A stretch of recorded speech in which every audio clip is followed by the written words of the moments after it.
The Agenda with Steve Paikin is brought to you by the Chartered Professional Accountants of Ontario. CPA Ontario is a regulator, an educator, a thought leader, and an advocate.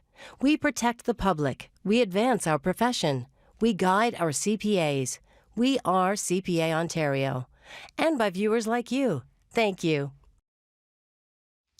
2020 has been an undeniably tough year, and that was due to more than just the awfulness of the pandemic. On the climate front, from epic forest fires to record-breaking hurricane seasons, it was traumatic.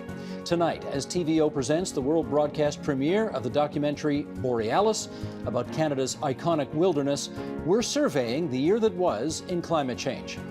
Then, Nam Kiwanuka finds out how critically important Indigenous people were to the growth and success of the Hudsons Bay Company. It's Tuesday, December 15th, and that's ahead on the agenda.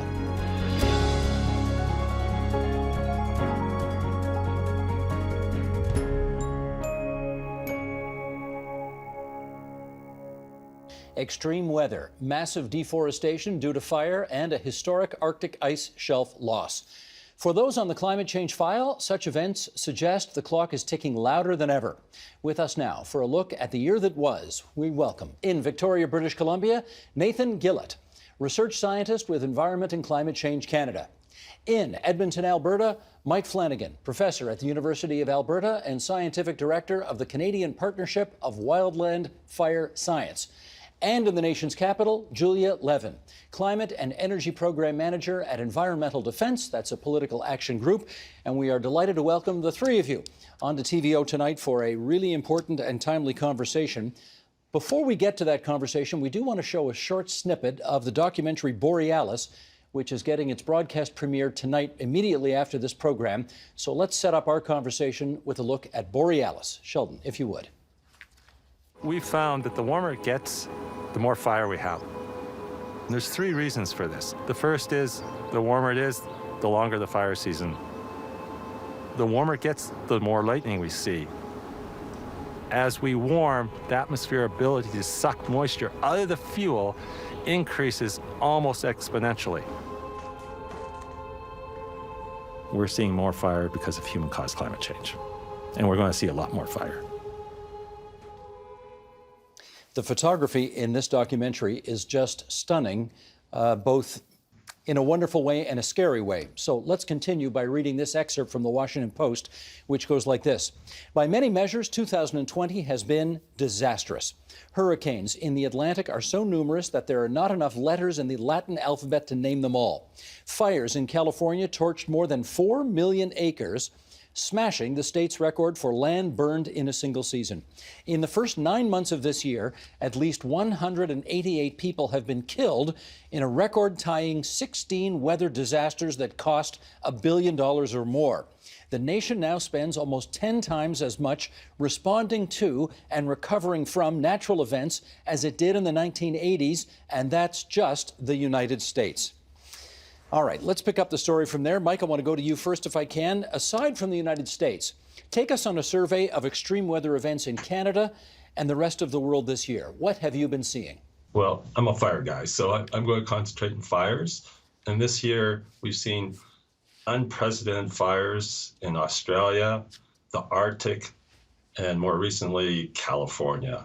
And these are destructive fires. Many people have lost their lives. Economic impacts are measured in multiple billions of dollars. The 2018 fires were measured at over $100 billion, those California fires. And this year, they're 7 to 13 billion and rising. So, I mean, these are impacts. So it's not just climate change because there's more values on the landscape. I'll give you an example. Fort McMurray fire. If that burned 100 years ago, it would have been just a natural fire. Whereas, 2016, there was a community of Fort McMurray, 88,000 people, and the cost of this natural disaster in Canadian history. Nathan, why don't you pick up the story? What would you add to that? Yes, so as you said, there have been extremes measured around the world this year. The World Meteorological Organization is predicting that 2020 will be the second warmest year on record. We've also seen a record low Arctic sea ice extent in the autumn.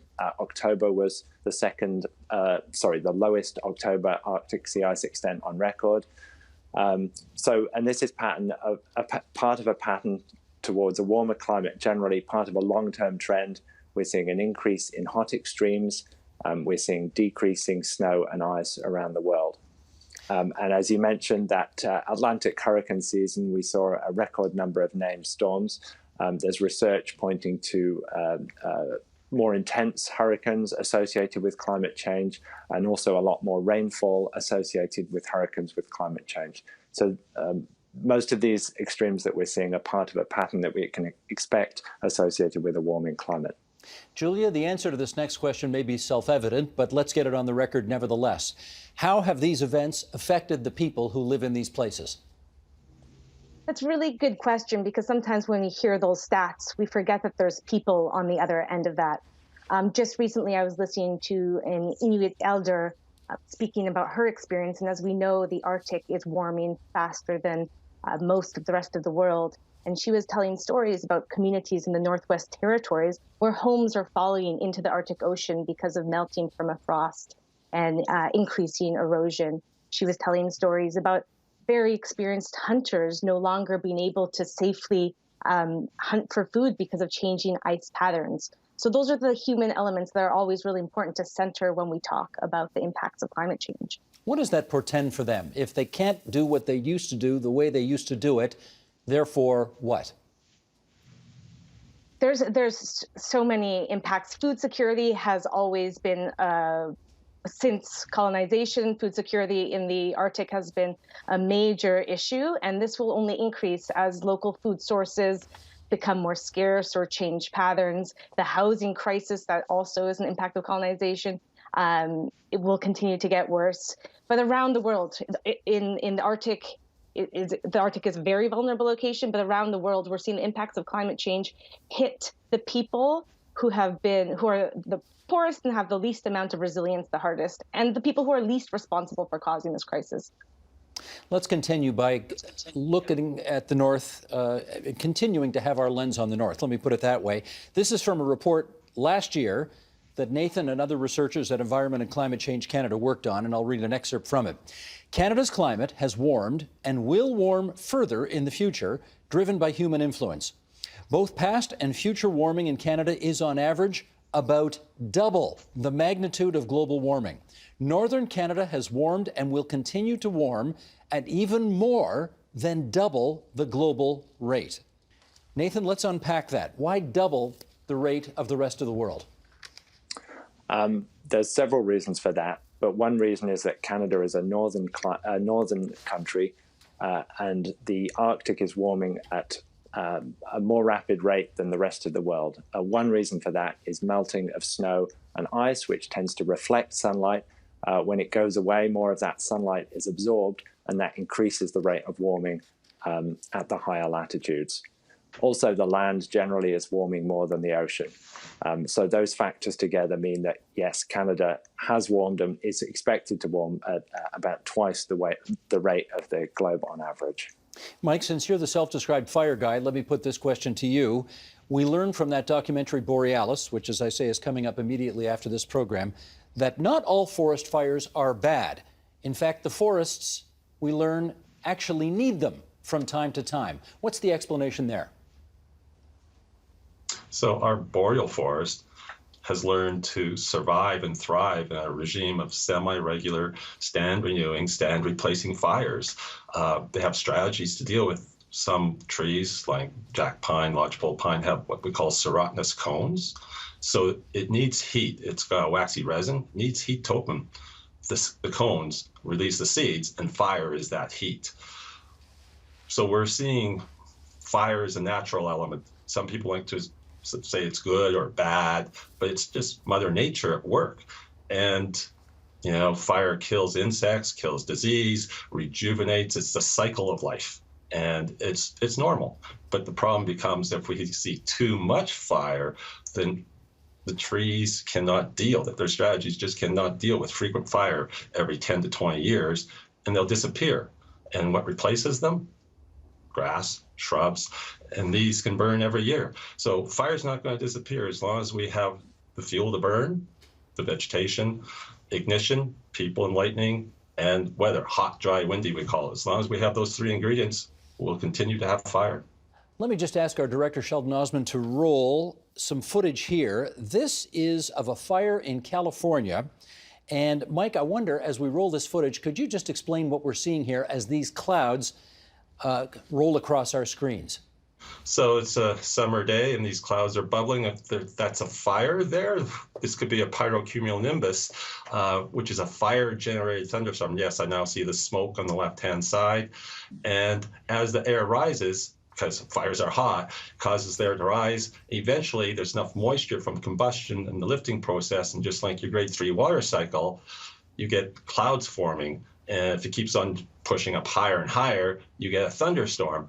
And these can generate lightning, rain, and hail, but they're very dangerous, high-intensity fires and hard to predict. And, you know, we're seeing more and more of these. And in Australia last year, there was more smoke from these pyrocumulonimbus than we've seen from small volcanoes. And they've actually added a little bit of a cooling element to the atmosphere because the smoke blocks the solar radiation, the sunlight. Let me just make sure I've got that expression correct. You called it pyrocumulonimbus. Is that what we just saw? Yep, pyro-CB for short, CB being a cumulonimbus. Got it. Okay. Nathan, let me go back to you on this. Another new study from your colleagues at Environment and Climate Change Canada outlined how rainfall levels are increasing in North America, which you would think would be a good thing, but we're also getting some extreme rainfall events as well, right? Help us understand the balance there. That's right. So with climate change, we're seeing increased rainfall in the north in Canada, but we're also seeing an increase in extreme rainfall. So that's the days or the few days with the most intense rainfall. So that's something we're seeing on a global level, heavier extreme rainfall. And of course, that can lead to flooding, for example, in urban areas. So there are negative impacts that can come from that increased extreme rainfall. Yeah, you were going to add something, I think? Oh, yeah. So I was going to say that in terms of rainfall patterns generally, some parts of the globe are seeing decreases in rainfall, like the Mediterranean, to pick one example, while others are seeing increases. And these are consistent with what we're predicting with climate models. So with rainfall, basically, to simplify, the wet regions are getting wetter and the dry regions are getting drier. But also we're seeing an extreme and an increase in the most extreme rainfall events. And Julia, play it forward. Where does that ultimately take us? I mean, if we continue on this path of climate instability, we're looking at a very scary future. I mean, that's why we're seeing so much eco-climate anxiety, especially with young people around the world. 2 years ago, the UN's leading scientists put out a report that detailed the difference between a 1.5 degree warming scenario and a 2 degree warming scenario. And half a degree might not sound like a big deal, but in climatic terms, it's huge. The differences were incredibly significant. So what this tells us is we need to take rapid action now. Mike, one more question on the issue of the fires, and that is, I know you're not a big fan of this, or at least I hear you're not a big fan of this expression that the Amazon are the lungs of the planet. But take us there and tell us what's been going on through the past year, through 2020, in terms of campaigns to take down even more trees in the Amazon. What's happening? So the Amazon is different than what we've seen in Australia and California and the Arctic, where those fires were either started by lightning or were accidental. What's happening in the Amazon is they're clearing the land for agriculture and ranching. And so these are deliberately set, and the government is actually encouraging this. And yes, I'd like to say the borealis is the lungs of the world, but the Amazon is critically important as well. And if it goes from a rainforest to a cerrado or a savanna, this is really bad news climatologically as well as for the species of the rainforest. So the Brazilian government's encouraging this, and it's really a disaster that entirely preventable. Well, since you deal with empirically provable facts, let's get this on the record here as well. In terms of the lungs of the world, it's really more the borealis or it's more the Amazon rainforest? They're both playing major roles. I would argue that the boreal is more important because it's the largest forest that we have that has largely been undisturbed, except for the southern fringes, mostly in North America. So the boreal is critically important, and we could lose it with climate change. It's hard to imagine, but the boreal forest as we know it could be lost in 50, 100 years. All right, Julia, I wonder if you could pick up the story, because there's been a great deal of conversation about the impact on the environment that this pandemic has had. There's a lot less driving going on, a lot less people going into work, a lot less of all of the things that used to pollute our planet quite a bit. Can you tell us how the sum total of all of that has affected the environment to the best of your knowledge? Yeah, that's a really great question. So as people are driving less, not flying nearly as much, and just leading lives that are less carbon intensive, we've actually seen a decrease in emissions by about 7%. And that's really interesting because the UN scientists are telling us that's how much we need to decrease our emissions every year until 2030 to ensure that we have a climate stable future. So what that's really telling us is that individual actions, while important, can only go so far. And what we really need is structural change. Okay, more on that in a bit, but I still want to understand the impact of cleaner skies over Beijing and how that may or may not have an impact on us. Nathan, can you pick up the story there? We've all seen some pretty amazing pictures of, for example, the skyline in Los Angeles, which, for the first time in a long time, you can see, or in Beijing, which you can see. Does that have an impact on us here in Canada? Well, that's a good question, and that's a topic that we've been looking at here in Environment and Climate Change Canada. As Julia said, the carbon dioxide emissions have gone down about 7% this year. We have also seen decreases in emissions of soot, of other polluting substances, and there have been some observations of increased air quality, cleaner air. But in terms of the long-term impacts on climate change, it has a small effect. The effect of especially carbon dioxide, it's the cumulative total of the carbon dioxide that's emitted over time that's driving climate change. So if we just emit a bit less one year, that's not going to have a very big effect. And as Julia said, if we want to meet these long-term goals in the Paris Agreement, 1.5 degrees, then yes, it's correct that we need to make decreases in emissions year on year over time to have a substantial and kind of noticeable impact on climate. Understood. I'm going to have our director, Sheldon Osmond, bring up a picture now. This is 6 different hurricanes during the course of this record year for hurricanes. And as the maps suggest, I'll read it in some detail here because those listening on podcast can't see, they're all set to hit Louisiana. Louisiana is really, I mean, talk about being in the wrong place at the wrong time. Julia, start us off on this. How does a place recover from that much dramatic weather? Yeah, I mean, there's a lot to that question. I think one of the things that we're seeing when communities are hit by devastating natural disasters is that the way they recover is not always equitable. It doesn't always put at the center the people who are most vulnerable.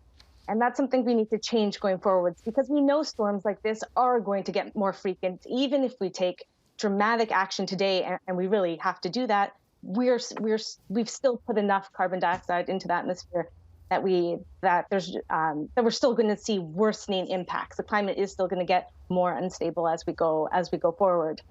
And so part of this ties back to just how we recover from COVID and what we're doing to make sure that our societies are not just more sustainable and we're not just taking actions that improve us from a climate resiliency perspective, but we're also building more just and more equitable societies to repair some of those historic damages. Mike, can I get you to weigh in on that? How does Louisiana keep coming back over and over from all of the environmental degradation that it's sustained over the last many years? So recovery, it's part of the emergency management phases. And, there are some things that we can do: adaptation, mitigation, preparedness, and prevention. But you can't prevent a hurricane, but we can prevent climate change. And it needs global action to reduce greenhouse gases.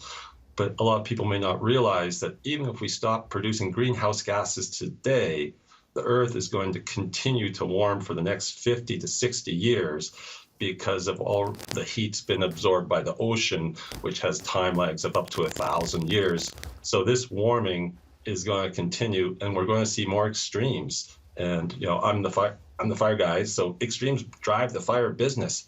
California, 1% of the fires burned 99% of the area burned. Canada, 3% of the fires burned 97% of the area burned. And these happen on a few critical days. And just like hurricanes last a week or two, we're talking about events, and we're seeing more extreme events, and we expect to see more in the future. Is that to say, Nathan, that these so-called once-in-a-100-year events, we are going to be seeing more and more frequently for the next 5 decades, even if we got our act together today, which we're not, but even if? Is that right? Yes, in the big picture, that is right. Hot extremes, extremes associated with heavy rainfall, the most intense hurricanes, tropical cyclones, these are all extremes that we expect to intensify going into the future. In terms of what our action now means, it's true that, even if we start reducing emissions now, we can expect additional warming, but the decisions that we make now will have a big effect later in the century, by 2050, by 2100. If we start reducing emissions, and if we are able to reduce emissions to zero by the middle of the century, we will limit climate change to a level that 1.5 of 2 degrees, we will avoid the worst impacts of climate change. If, in contrast, we continue to emit at the present level or increase, then we can expect a much more severe impacts towards the mid and end of the century. So our action now does make a difference. Well, I started this conversation by saying that it was obviously important, but also timely. And timely because the federal government, of course, has just announced its plans on climate change. And let's bring up, Sheldon, if you would, we're in the middle of page 5. Let's bring up some of the stats on this, and then we'll get some feedback from our guests. The goal is to reduce total annual greenhouse gas emissions to 503 megatons by the year 2030. If we go back a couple of years, there were 729 megatons. So we want to go from 729 to 503, and we've got 10 years to do it. They're talking $15 billion in investment of green technologies, the move to gradually increase the carbon tax on fuel from $30 a ton this year to $170 a ton in 10 years' time. We've heard something from the Premier of Ontario about how he's not a fan of that idea. To offset the increased cost of gas and home heating, there will be new quarterly rebates to Canada's households. And there's a net zero challenge for large industrial emitters to transition their facilities to net zero emissions. They're giving 30 years for this to happen. So that's got to be done by the year 2050. All right, let's get some feedback. Julia, in your view, what does this plan announced by the federal government this week, what does it get right? It does get a lot right. I mean, for the first time in Canadian history, we have a credible and modeled plan to reach a climate target, and that's a really important precedent that it's setting. It also has large investments in the areas we need to be investing in, whether they be electrifying transportation, energy efficiency, building renewable power generation. Those are all part of the solutions package. That being said, the 2030 target that this achieves, like you showed, it's a 30% reduction. And what we know, that's only half of where Canada actually needs to be to align with the science, to do our fair share, to limit global warming to 1.5 degrees. We need to be reducing our emissions by 60%. So while this is a strong step in the right direction by providing a credible modeled plan, we need to double our ambition. This target was set 5 years ago. We've had 5 years to develop a plan. Real ambition now means a 60% reduction by 2030. All right, if we're going to go from the 30% reduction that the government has outlined to 60%, which is what you say we need. How do we get there? That's a great question. So what this climate plan hinges on is the carbon price. And that's smart. Economists around the world agree almost universally that a price on pollution is the most cost-effective way to reduce emissions. And it will get us part of the way, but it doesn't get us the whole way. So like I said, we need even larger investments into energy efficiency, into electrifying everything, into making sure the grid that provides that electricity is powered by renewable energy sources. But we also need to reconcile a problematic contradiction that exists right now in Canada, where governments that want to be climate leaders claim to be climate leaders on one hand, but they are also putting in policies, giving billions of dollars towards expanding the fossil fuel sector. Producing and burning fossil fuels is what causes climate change. So in order to tackle our emissions in a meaningful way, we need to have an honest conversation in this country about what phasing out fossil fuels looks like, and making sure that we're doing that in a way that's equitable to the workers and communities that are in that sector today. Well, we happen to have somebody from Alberta on the line with us here. Mike, how would that play in the province you're in right now? Well, like many parts of the country, there are people with different views on topics like climate change and carbon tax. But carbon tax works, okay? The federal government has had a lousy track record for meeting our commitments. So I think this is a good start, and we need to do more. And, you just have to look around the world where combustion engine vehicles are being eliminated in various countries. It's only a matter of time before we have to go green, but there's a transition period, and we can use geothermal and some of the engineering technology and experience we have in Alberta to move towards renewables, and that's where we should be going. Nathan, you're an employee of Environment and Climate Change Canada, so I don't want to put you in a sticky spot on this, but are you able to weigh in on whether you think these targets go far enough? Well, I think I certainly will comment on them. I think the fact that there's a commitment to reach net zero emissions by 2050 is important. And as I said before, it's the cumulative total of carbon dioxide that's emitted that controls the amount of warming. So if we want to stabilize climate, then we have to reduce carbon dioxide emissions to zero. So I think it's important that that is part of the plan, and that moving to zero emissions globally is consistent with meeting by the middle of the century, is consistent with limiting warming to 1.5 to 2 degrees. Just also to comment on the international context, I think it's good to see that other countries around the world are introducing these commitments to reach zero emissions. And I think that is definitely what we need to do if we want to limit climate change, if we want to stabilize climate. Julia, it's funny. I'm on my iPhone here because I was looking for the fundraising e-blast that the Premier of Ontario put out yesterday. Of course, I can't find it now that I'm looking for it. But the Premier of Ontario put out an e-blast yesterday to Progressive Conservative Party supporters. And essentially, the text of the e-blast was, have you seen what the federal government is doing on the carbon tax? They want to raise it from $30 to $170. This is a terrible time, given the nature of the economy, the state of the economy, to be raising taxes. I'm opposed to this. If you're with me, send me $5, send me $20, whatever. Can I ask what your views are on that appeal? I mean, anyone sending the appeal would be losing more money on the fundraising appeal than they will to a price on carbon. What the government has approached carbon pricing in a smart way. The consumer price on carbon, so what we'll see, the increase we'll see on heating our homes, driving gas cars, we will get more than that back through rebates that the government will provide. And they're going, right now, that rebate is provided in our taxes. So lots of people might not even know they're getting money back. But what they're doing now is that they're going to be sending a rebate quarterly every 3 months. So you're actually getting the money back before you even spend it.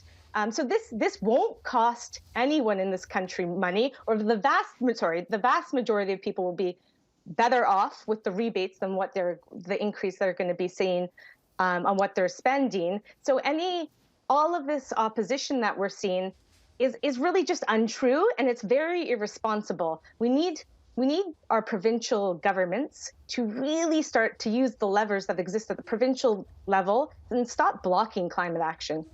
Mike, forgive me, I'm literally down to my last 30 seconds on this, but I do want to ask this question. We have witnessed in this past year an unprecedented coming together of governments all over the world to fight this coronavirus. That notably has not happened when it comes to climate change. How infuriating is that to you? Well, it's frustrating. Like Julia mentioned earlier, we need urgent action now. I teach a class, and a colleague of mine wrote a paper in the late 90s saying we need urgent action now to deal with climate change. And here we are saying the same thing 20 years later. So it is time for urgent action. Nathan, Mike, and Julia, I want to thank you very much for coming on to TVO tonight and helping us out with this. Much appreciated, and be well. Tomorrow on the agenda. I suppose it's like trying to dance after Nureyev has lived or Baryshnikov has lived. You know, it makes it even more difficult to try to achieve anything. But I mean, for us, I think Beethoven's a great inspiration. But then I'm a performer, not a composer. I think it is very intimidating. And obviously Brahms, for example, said many times that it's incredibly intimidating to try to write a symphony after the greatness of Beethoven. That's tomorrow on the agenda. For many people, the Hudsons Bay Company, the Bay for short, is simply a well-established Canadian department store. But that barely hints at its true history and significance as essential in Canada's founding. In particular, the crucial role played by Indigenous people. Author Stephen Bown's fascinating new biography helps correct the record. It's called The Company, The Rise and Fall of the Hudsons Bay Empire, and it brings Stephen to our virtual studio tonight from Canmore, Alberta. Hi, it's so nice to meet you. Hi, glad to be here. I wanted to start our conversation by reading something that you write in the book. Sheldon, if you could please bring up the board. For most of its existence, the company, governed by several dozen well-connected English aristocrats, seldom directly employed more than 500 workers. For countless generations, its customers, suppliers, and contract workers were the Indigenous peoples who were also friends, associates, competitors, wives, and extended family to all levels of company employees. Over time, it became a widespread domestic institution, an indelible part of the economic and social fabric of northwestern North America. Now, Stephen, it's been said that history is written by the victors. Why did you take the approach of writing about the characters who did play a significant role in shaping the history of the company, but who the victors ignored? Well, I mean, you do often hear that exact comment. And for anyone who's interested in Canadian prehistory and who's gone back and read the original sources or read the original journals of the people, you get a very different sense of the history from reading those original things than what's often portrayed in like contemporary like classes or courses or even books or films from today. And I think a lot of the problem that happened over time is that people mistook the source for the story. And when you go and read someone's journal, it's very easy to fall into the trap of telling the story from the point of view of the journal. And I just tried to reimagine it, imagine myself floating above it and just say, no, the journal is the source. It's not the story. Well, how significant were the Indigenous contribution to the growth and success of the company? Well, I'd say like it can't be overstated. I mean, understated, overstated? I don't know. Understated. Well, it's extremely important. I mean, let me just set the scene the tiniest little bit. In 1670, when those first ships were coming over from London, they had to spend months at sea in a sailing ship made of wood, creaking with storms slashing them in the North Atlantic, heading into Hudsons Bay through the frozen ice-infested waters, and then they pull up on the stony windlass shore on the subarctic coast of Hudsons Bay. I mean, they have no idea how to survive. They don't know anything. The first thing they did was to learn local customs, learn local languages, and integrate themselves into existing societies. Owing to the challenges and difficulty of getting there, people signed on contracts for a minimum of 7 years. Many of them spent decades or their entire lives working on the coast there. So, of course, that means they they became part of those local societies. They married into those societies. From the very earliest times, they began having children with Indigenous wives. And the company outposts became almost like mini multicultural, multi-genetic, multilingual villages. Most people watching this, when we think of the Hudsons Bay Company, we think of a department store. When the company was founded in 1670, what was it? It was an idea. In 1670, it was an idea that hey, we could maybe exchange some of the manufactured products that were then coming in with Industrial Revolution in England and obtain these extremely valuable furs. The original idea was that by going in through Hudson's Bay instead of the St. Lawrence, you could get deep into the heart of the continent and tap into pre-existing commercial networks that basically through the river systems you could access most of Western Canada and down into the central and western United States and shave off months of travel time and be much more profitable that way, because furs were very valuable in Europe at that time because of their waterproof abilities and the ability that you could have to mold them into certain shapes. And they were primarily used for hats, and hats were extremely valuable items at that time, so valuable that people would often pass them down as family heirlooms, and the fashion had to be constantly changed to prevent people from doing that. And the best material for making a prime hat was beaver fur. Mm-hmm. And this is really interesting thing, is that at the very early part of the trade that Radisson was involved in, and the Hudsons Bay Company was, from 1670 for several generations after that, the best fur for making hats out of was the fur that came from clothing that had been worn for at least a year. Inside out, right? So, yeah, exactly. Because by wearing the fur, the people would wear off the outer guard hairs of the beaver and expose the soft fur on the inside. However, after being worn for a season, a lot of these fur garments were of little utility. They had already worn themselves out. It was the summer. People didn't want to carry them around with them anymore. And all of a sudden, these traders appear on the scene and start saying, well, that fur, the most valuable fur is the one that you're wearing. And I call it, the used clothing trade. People were about to cast off some clothing and they could get the greatest number of knives and guns or gunpowder or any other metal utility things for cooking or needles or axes, anything. So it's always a commercial aspect. I mean, sometimes in popular culture, you'll see these references, to red-coated British military officers having to do with the fur trade. None of that is true. The company had nothing to do with any kind of military action ever. It was completely commercial. And as I had mentioned earlier, it was completely integrated into local societies. So, it was a commercial and cultural enterprise. And over time, it became almost, like I mentioned, that, only 500 or so employees. That's if you take the narrow definition of who signed legal work contracts that you can search up. I mean, there was at least that many people of mixed heritage or Indigenous background who were also associated with the company. They just didn't sign contracts. And I think that's why it's also easy to overlook their contribution, because they were hunters, guides, translators. Their children were there. All of their wives were there. But of course, because they were women, childcare, food production, clothing manufacture. I mean, that's all happening, of course, but it's not really considered part of the official commercial transactions of the company. But if you just want to broaden your scope of what you consider to be the actions and the commercial behaviors of the company, it includes a lot more people than just who signed employment contracts in London and came overseas. Well, the Hudsons Bay Company eventually set up an extensive trading network. How much of North America did it cover? I mean, the original grant from 1670, which, I should point out that's all that was if one talks about the great monopoly of this powerful company. As we know, there was a few hundred people there on a land that they didn't have a map of, and they had no idea what it was.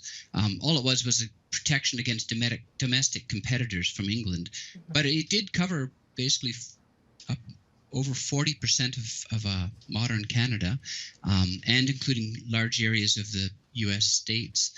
And eventually, its charter was extended to go all the way to the Pacific Ocean and included the American states of Washington, Oregon, Idaho, parts of Montana, and all of British Columbia, too. So it was huge. Its commercial domain was enormous at one point. Massive, right?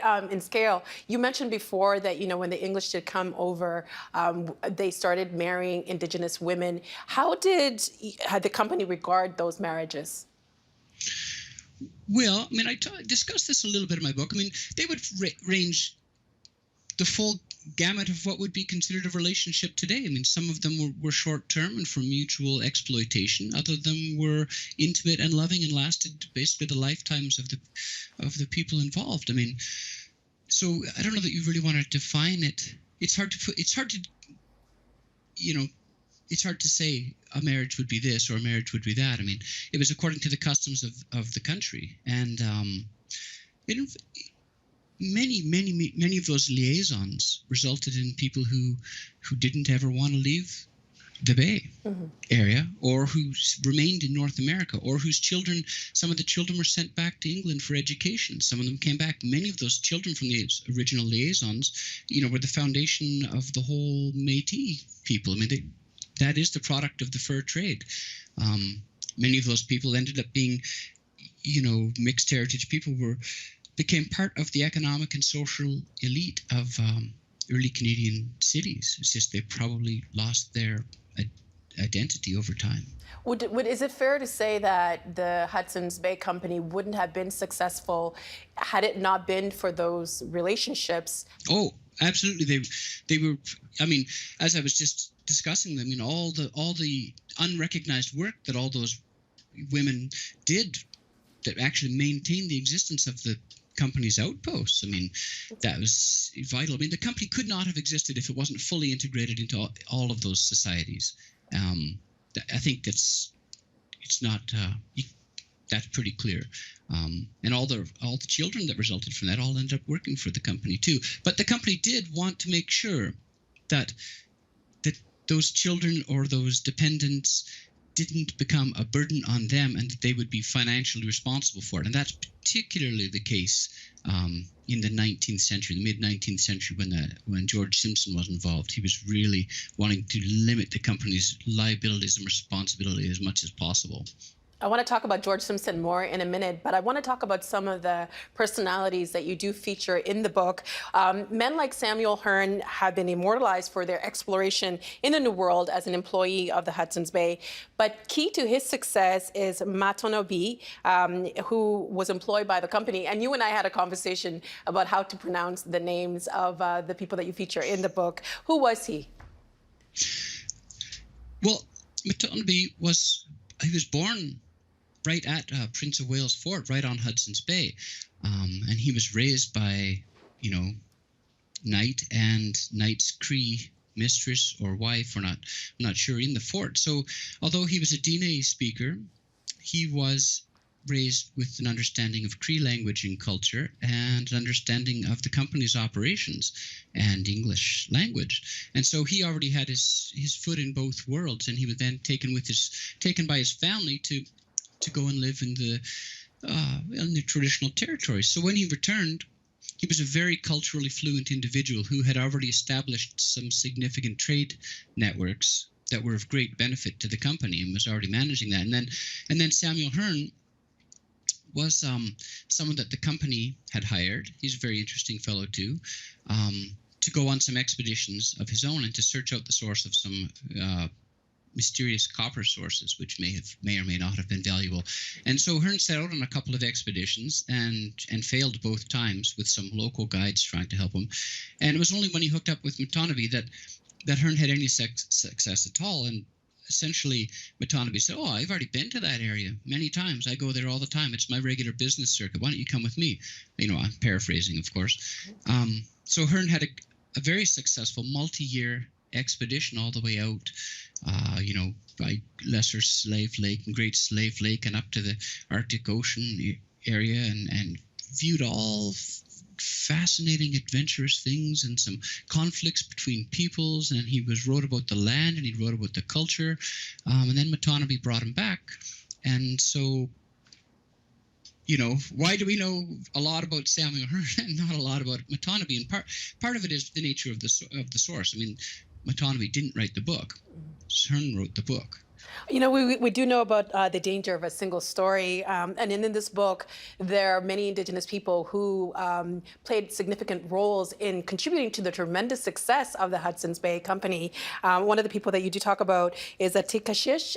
Can you tell us about that person and some other heroes in the book? Yeah, I mean, he's one of my favorite characters, actually. And it's in a similar situation to Hearne and Matonabee. Atikashish is associated with Anthony Henday. Anthony Henday is quite a famous explorer in Canadian history.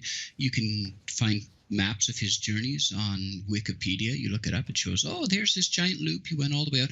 He essentially left a York factory in Hudsons Bay and spent 2 years wending his way through the river systems and across the prairies, where he observed mounted bison hunters on horses that no one had really known existed before. And he was within sight of the Rocky Mountains, and then he went back again. And quite a famous fellow. There's roads named after him. There's university residence towers named after him. There's monuments to his great journey. And yet, for all this time, Anthony Henday was merely a hitchhiker on the regular business circuit of a Cree merchant trader named Atikashish. He writes about Atikashish in his journal and acknowledges him as being the leader of the expedition. Atikashish was a multilingual person who was able to communicate with all the different peoples and navigate through the different cultural complexities of this dynamic economic and political situation that existed beyond the company's operations along the bay, and brought him back to the coast 2 years later. And so, in what sense is Anthony Henday a great explorer, and Atikashish is a person we don't even know the name of? I mean, there should be a big highway through Manitoba, Saskatchewan, and Alberta called the Atikashish Commercial Route that recognizes the role that people like that played in the economy at that time. And these Cree merchant adventurers were controlling virtually all of the retail aspects of the Hudsons Bay Company's inland fur trade. They were essentially using company outposts along the Hudsons Bay coastline as wholesale distribution centers, and they were running all the retail aspects of the trade themselves. And they went on doing this for generations.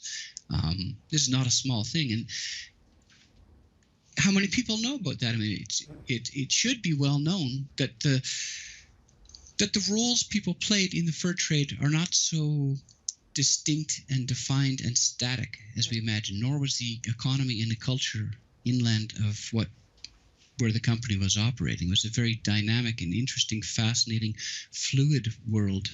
Did Charles II ever consider that there was already people who existed on these lands when he gave away the land? Yeah. Yeah. I mean, I should make that clear. I tried to mention it earlier that people often talk about, that land was given away by this king, and what right did he have to do it? All that document was the original charter of the Hudsons Bay Company. Was the water? The original. All it was a protection from domestic competitors in England. Like, it didn't actually, they could write whatever highfalutin language they want, but it was intended to ward off domestic competitors and to stand as a warning to other countries like the French or the Spanish or whatever, that, hey, we're giving our merchants the right to go here, and don't start trespassing with us. The rest of you who might also be thinking of coming across the ocean and going there, we've claimed it for ourselves. And over time it shifted, of course, and by the 19th century, its charter had been updated, and the British government started to impose more imperial objectives upon the company in order to maintain this monopoly after 1820. So there's two distinct phases, and the company needs the whole concept of change over time. The company was it was a very different entity after 1820 than it was before 1820. And that's because of George Simpson, right? How did he change the company? Yeah, he's a nasty, repulsive character. I mean, he was absolutely a racist. I don't use that word lightly, but he absolutely was. He also abused women. He abused his own employees. Everything for him was something that he could just seize, claim, control, manipulate, squash for his own personal benefit. And unfortunately, he was in charge of the Hudsons Bay Company at the height of its geographical power, also at the time when the British government was imposing upon it certain imperial objectives that it wanted to do to prevent the Americans from coming, to prevent the Spanish from coming, or maybe even the Russians. So he was able to impose his odious views upon the companies beginning in the 1830s. For example, the senior officers, he began letting them know that they were no longer going to be considered for promotions unless they got rid of their Indigenous wives or their mixed heritage wives. He also began not promoting the mixed heritage children of his senior officers, which of course caused a lot of conflict and confusion within the ranks. I mean, who better to operate that company than the people who had been operating it forever and who understood the cultural complexities of its entire business operations. He was only able to get away with that because by then it was a very dominating monopoly in society. One of the most iconic things in Canadian culture is the Hudsons Bay blanket. How do you think Indigenous people view that blanket and the Hudsons Bay now? Well, I can see that there could easily be a lot of negative sentiment towards that business because, as I said, it shifted over time and was no longer the entity that it was, the blended cultural and genetic entity that it was for many, many generations. It became much more controlling, much more manipulative, and in some sense evil. I mean, there is this view of the company as being this giant tectonic British monopoly that kind of squashed people and imposed itself. And that's not inaccurate. It's just that's what the company became under George Simpson in the mid to late 19th century. And that's what will be most recently in the memory of many Indigenous people, I would imagine. However, the company obviously still employed all of those mixed heritage and Indigenous people. It's just that they were no longer being welcomed into the senior decision-making ranks of it. You have so many people in this book that have, Indigenous people that have kind of been erased from history. We've been having these conversations across the country about who in history should be celebrated. Without the Hudsons Bay Company, there would be no Canada. Do you think that, you know, by talking about these stories and shining a light on the people that played a significant role in the success of the Hudsons Bay Company, that it can maybe shift our focus to some of the history that we should be focusing on as a nation? I think absolutely. I mean, if you want to take the broader view of who the company's people were and therefore what the company was, you'll get a very different perception of what this entity was. And it is an all-pervasive entity that dominates Canadian prehistory. It was much more diverse. It was much more open business and a cultural entity during that time. All sorts of people were involved in making the company what it was. And of course, it went in a very negative direction for one period of time, and it's left Canada with a bunch of cultural baggage that we still have to contend with. We have to wrestle with that as Canadians and come to terms with our own history and how it's changed over time. And we also have to look to the future. I mean, you know, I've heard it said before, probably you have as well, that, you know, a society or a country is only going to be successful as its least successful citizens. And we have to move forward from the negative aspects of our past. And I think understanding that it wasn't always such a negative thing. It wasn't, the Hudsons Bay Company was not always a negative entity. It just became that way. It is important to realize that, well, history does just change over time. Everything is changing over time. And without the Hudsons Bay Company, it's fair to say there would be no Canada, right?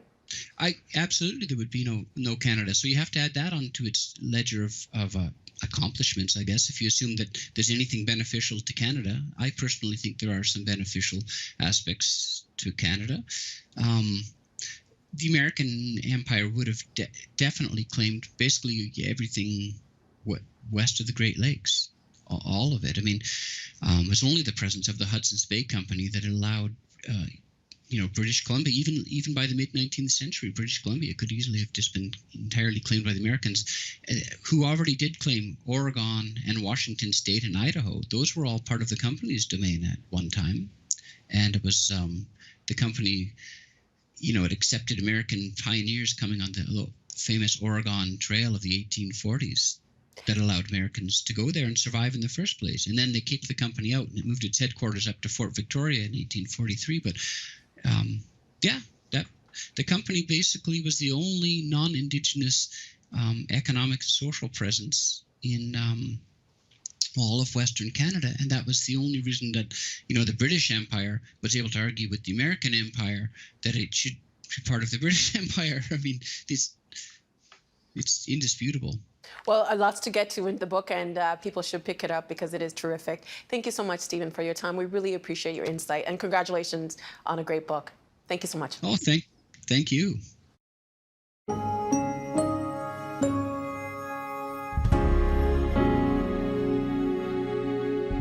And that is the agenda for Tuesday, December 15th, 2020. He may have come on the scene long after the Hudsons Bay Company, but 250 years ago tomorrow, composer Ludwig van Beethoven was born. Tomorrow, why he's still so revered and relevant today. Also, writer George Weigel will join us with some advice for the future of the papacy. And just one last reminder, stay with us for the world broadcast premiere of the stunningly beautiful TVO original documentary, Borealis. It's on right after this program, also streaming at your convenience on this website, tvo.org/documentaries. I'm Steve Pagan. Thanks for watching TVO, for joining us online at tvo.org, and we'll see you again tomorrow. The Agenda with Steve Pagan is brought to you by the Chartered Professional Accountants of Ontario. CPA Ontario is a regulator, an educator, a thought leader, and an advocate. We protect the public. We advance our profession. We guide our CPAs. We are CPA Ontario.